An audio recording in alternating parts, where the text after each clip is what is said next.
Something just broke in a market that most people have never thought about, and almost nobody is talking about it yet. Deep inside London's bullion vaults, in a system that has quietly priced silver for the entire world for over a century, the physical metal that traders promise to deliver is disappearing faster than it can be replaced. Not in theory, not in some abstract chart, in actual bars, sitting in actual vaults, being pulled out faster than mines can dig new silver from the ground.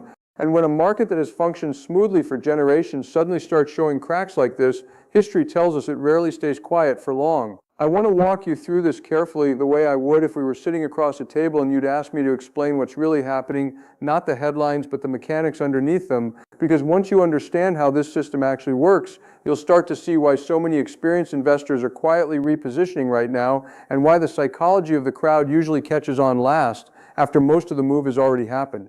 Before we go further, I'd love to know where you're watching from and what you're doing with your own money right now. Drop a comment below. Are you holding gold, silver, or mostly cash while you watch all this unfold?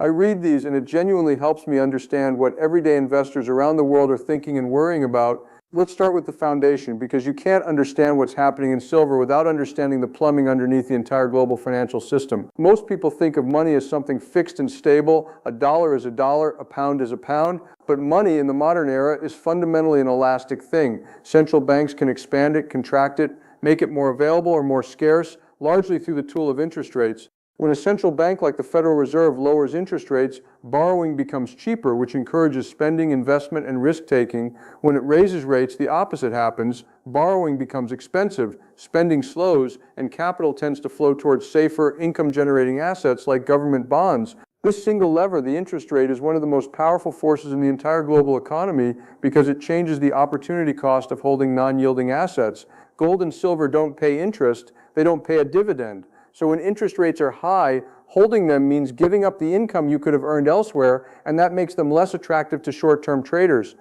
But when real interest rates, meaning rates adjusted for inflation, start falling or even turn negative, the calculation flips. Suddenly, holding an asset that doesn't pay you anything isn't a disadvantage anymore because everything else isn't paying you much of a real return either. This is the quiet, unglamorous mechanism that has driven nearly every major gold and silver bull market in modern history. Now layer inflation on top of that. Inflation is, at its core, the erosion of purchasing power, the slow realization that the money sitting in your bank account buys less bread, less fuel, less housing than it did a year ago. Central banks have a difficult, almost impossible balancing act. They need to keep inflation low enough that people trust their currency, but they also need to keep economies growing, and critically, they need to manage enormous piles of government debt. And this is where things get genuinely complicated, because we are living through a period where global government debt, especially in the United States, has grown to levels that create a very specific and very old problem. When a government owes an extraordinary amount of money, it is essentially three paths forward. It can raise taxes and cut spending aggressively to pay the debt down, which is politically painful and rarely happens at the scale required. It can default outright, which is catastrophic and almost never chosen by a nation that controls its own currency.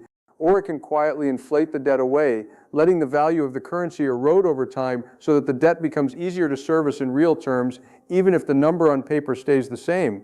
Historically, governments overwhelmingly choose the third path because it's the least visible and the least politically costly in the short run.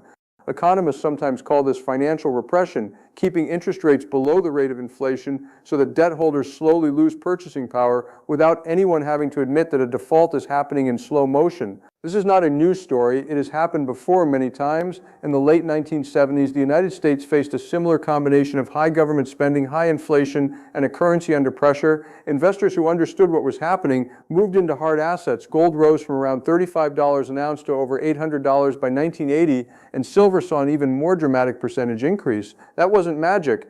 It was the market pricing in the fact that paper currency was losing its purchasing power faster than people had been told to expect. We saw echoes of this again after the 2008 financial crisis, when central banks around the world slashed interest rates to nearly zero and began enormous bond buying programs, what's known as quantitative easing, to keep the financial system from collapsing. Gold rose from around $700 to over $1,900 in the years that followed, as investors recognized that trillions of dollars were being created faster than the real economy was growing. Now let me introduce you to someone, I'll call him David, a 58-year-old engineer from the Midwest. the kind of careful, methodical investor who spent 30 years building a retirement portfolio almost entirely in stocks and bonds. David is fictional, but his story reflects a pattern that plays out again and again. In 2008, David watched his portfolio drop nearly 40% in a matter of months. He didn't panic sell, which was admirable, but he also didn't understand why it happened. So when the recovery came, he simply went back to doing exactly what he'd done before. Full exposure to paper assets, no hedge against currency debasement, no understanding of what the Federal Reserve's actions actually meant for the long-term value of the dollar. Fast forward to today, and David is again watching headlines about debt, deficits, and a straining bullion market, and he's asking himself the same question so many people are asking: is this just noise, or is this the beginning of something bigger? David's story isn't a tragedy. He didn't lose everything, but it illustrates something important. Understanding the mechanics behind a crisis matters far more than reacting emotionally to the crisis itself. So let's go back to London, because this is where the story becomes genuinely fascinating from a mechanical standpoint. London has operated as one of the two great global hubs for precious metals trading for well over a century, alongside markets in New York and increasingly in Shanghai. The London bullion market operates largely on what's called an unallocated system, meaning that most of the silver traded there isn't sitting in a vault with your name on a specific bar. Instead, it's a paper claim, a promise that the metal exists and can be delivered if requested. For most of history, this has worked fine because very few people actually ask for physical delivery. It's similar to how a bank doesn't keep every depositor's cash sitting in a vault. It operates on the assumption that not everyone will show up demanding their money at the same time. But every so often in every fractional system, enough people start asking for the real thing at the same time, and that's when the cracks start to show. Over the past couple of years, we've seen a persistent and unusual trend: large amounts of physical silver being pulled out of London vaults and shipped elsewhere, often to satisfy demand in places like India, China, and increasingly into industrial applications like solar panel manufacturing, where silver is a critical component due to its unmatched electrical conductivity. At the same time, central banks around the world, not just in the West, but notably countries like China, Russia, India, and several others, have been steadily increasing their gold reserves at a pace not seen in decades, according to data published by the World Gold Council. While silver isn't typically held by central banks the way gold is, this broader trend tells us something important about how major institutional players are thinking about currency risk, geopolitical risk, and the long-term reliability of the US dollar as the world's reserve currency. This is where geopolitics enters the picture, and it's important to understand this without falling into sensationalism. When a country's central bank buys gold instead of holding US Treasury bonds, it's making a statement, whether intentional or not, about diversification away from dependence on any single currency system. This trend has accelerated noticeably since 2022, following the freezing of a significant portion of Russia's foreign currency reserves in response to the invasion of Ukraine. That single event sent a signal to central banks around the world that dollar-denominated reserves can, under certain political circumstances, become inaccessible. Whether or not you agree with the sanctions themselves, the economic lesson wasn't lost on finance ministries from Beijing to New Delhi to Riyadh. Reserves held in gold, sitting in your own vault, cannot be frozen by a foreign government.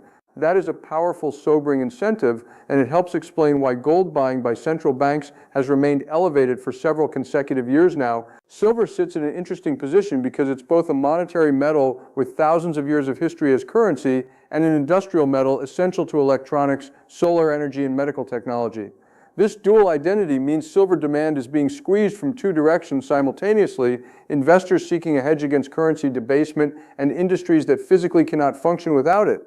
When both of these demand sources rise at the same time that mine supply struggles to keep pace because new silver mines take years to develop and permit, you get exactly the kind of structural tightness that shows up as vault withdrawals and rising lease rates, which is the cost of borrowing physical silver for a short period. When lease rates spike, it's the market's way of telling you that physical metal is becoming scarce relative to the paper claims outstanding on it. Let me tell you about someone else. I'll call her Priya, a 34-year-old small business owner from outside Toronto. Priya isn't a professional trader. She runs a bakery. But a few years ago, after watching her supply cost rise relentlessly while her savings account barely kept up, she started reading about monetary history almost as a form of self-education, trying to understand why everything felt more expensive even though her income had grown. She didn't make a dramatic bet. She simply began allocating a small, consistent percentage of her savings, something like 5 to 10%, into physical gold and silver over a period of 2 years, treating it the way someone might treat an insurance policy rather than a speculative trade. She wasn't trying to get rich. She was trying to preserve what she had already worked for. Priya's story matters because it illustrates something the most experienced investors understand deeply. This isn't about timing a dramatic top or bottom. It's about steady, unemotional positioning based on understanding, not fear. Now, before we go further into what this all might mean, I want to pause and ask you for a small favor, because if you're finding this valuable, it genuinely helps if you hit like and consider subscribing, not because I need the validation, but because this channel exists to help everyday people understand these mechanisms clearly, without hype, and the algorithm rewards channels that people trust enough to come back to.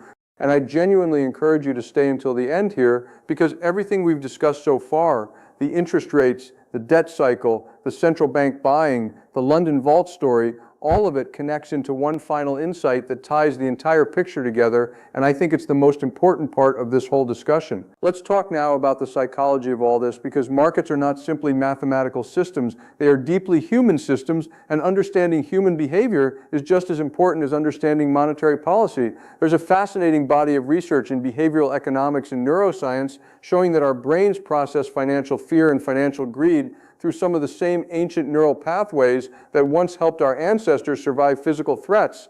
When markets fall sharply, the amygdala, the brain's threat detection center, activates in a way remarkably similar to how it would respond to a physical predator. This is why panic selling during a crash often feels less like a rational decision and more like an uncontrollable urge to escape danger. Our biology, shaped over hundreds of thousands of years for physical survival, simply wasn't built for the abstract, slow-moving threats of currency debasement or bond market stress. On the flip side, greed activates the brain's dopamine reward system, the same pathway involved in other forms of anticipation and pleasure-seeking.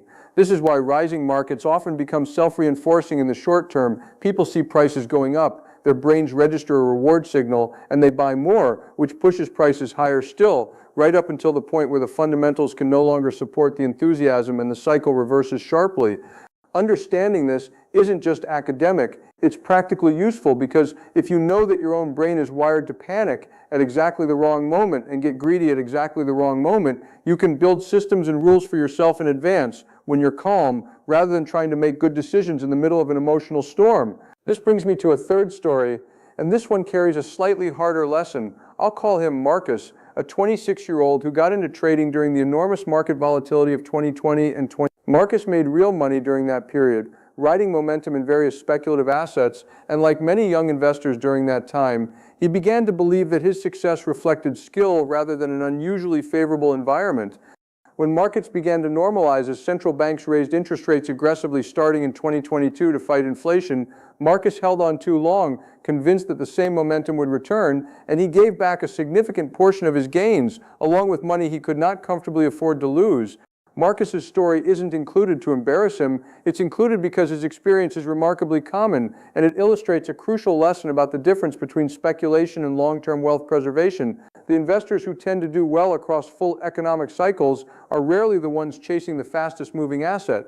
They're the ones who understand the underlying macroeconomic forces at play and position themselves patiently, adjusting gradually rather than dramatically. So let's bring all of this together, because I promised you this would connect, and I meant it. We have a global debt load that is historically large relative to the size of the world's economies. We have central banks that face immense pressure to keep interest rates lower than the rate of inflation over time, because the alternative, honestly confronting the debt, is politically almost impossible. We have major world governments diversifying their reserves away from a single dominant currency, partly for economic reasons and partly because of the geopolitical lessons learned from recent conflicts and sanctions. We have a physical silver market where industrial demand, driven by genuine technological necessity, is colliding with investment demand, driven by a growing recognition of currency risk, at the exact same time that mine supply is structurally unable to expand quickly. And we have a paper trading system in London that was built for a world where very few participants ever asked for physical delivery, now facing a world where more and more of them are. None of this on its own guarantees any particular price outcome, and I want to be honest with you about that, because anyone who tells you they know exactly what silver or gold will do next with certainty is not being straight with you. What we can say, based on evidence and historical pattern rather than prediction, is that we are seeing the classic ingredients that have preceded major shifts in how capital is allocated across the world before, not identical to 1980, not identical to 2008, because history never repeats in exactly the same form, but rhyming closely enough that it deserves serious attention rather than dismissal. The final insight I want to leave you with is this, and I think it's the most important idea in the entire video. This isn't really a story about silver. Silver is simply the pressure valve, the place where the strain in a much larger system happens to be showing up most visibly right now, in the same way that a small crack in a dam is not really about that one crack, it's about the pressure of the entire reservoir behind it. The real story is about the slow, decades-long tension between government debt levels that keep growing and a monetary system that has to find some way to manage that debt without triggering a crisis of confidence. Throughout history, whenever this tension is built up, hard assets, those that cannot be printed, diluted, or created out of thin air, have tended to reassert their role as stores of value, not because of speculation, but because enough people, and eventually enough institutions, quietly conclude that paper promises are becoming less reliable than physical reality. That is the pattern. That is what the London Vault story is really telling us if you know how to listen. So what does this mean practically for you, watching this right now, trying to make sensible decisions with your own hard-earned money? It doesn't mean panicking. It doesn't mean liquidating everything you own and rushing into any single asset class, because concentration, even in something historically reliable like gold or silver, carries its own risks, and markets can remain irrational or volatile for far longer than seems logical. What it does mean is that understanding these forces gives you the ability to make thoughtful, gradual decisions rather than emotional, reactive ones. It means considering diversification not just across stocks and bonds, but across the full spectrum of assets that have historically preserved purchasing power during periods of currency stress. It means paying attention to real interest rates, not just headline rates, because that relationship tells you more about the true cost of holding cash than almost any other single indicator. And it means recognizing that the investors who navigate these transitions successfully throughout history have almost never been the loudest voices in the room. They've been the patient ones, the ones who did their homework quietly and positioned themselves steadily long before the rest of the crowd noticed anything was happening at all. We are, I believe, living through one of those slow-building, quietly significant periods in monetary history, not a dramatic collapse, not a conspiracy, simply the natural and largely predictable consequence of decades of accumulated debt, meeting a financial system that is being asked to absorb more strain than it was originally designed for. The cracks showing up in London's silver market are a symptom, a visible signal of pressures that have been building for a long time beneath the surface of the global economy. Whether this particular story accelerates quickly or unfolds slowly over years, the underlying lesson remains the same regardless of the exact timeline. Stay informed, not through panic-driven headlines, but through genuine understanding of how these systems actually work. Learn to recognize the difference between your own rational judgment and the ancient survival instincts your brain sometimes mistakes for financial wisdom. Avoid making dramatic decisions driven by fear or by greed, and instead build a thoughtful, diversified approach to protecting what you've worked so hard to build. The goal was never to predict the future perfectly. Nobody can do that, and you should be skeptical of anyone who claims otherwise. The goal is simply to understand the forces at play clearly enough that you can navigate whatever comes next with patience, with confidence, and with the kind of calm, independent thinking that has always separated those who preserve their wealth across generations from those who lose it chasing the next headline. Thank you for watching. Take care of your future, and I'll see you in the next one.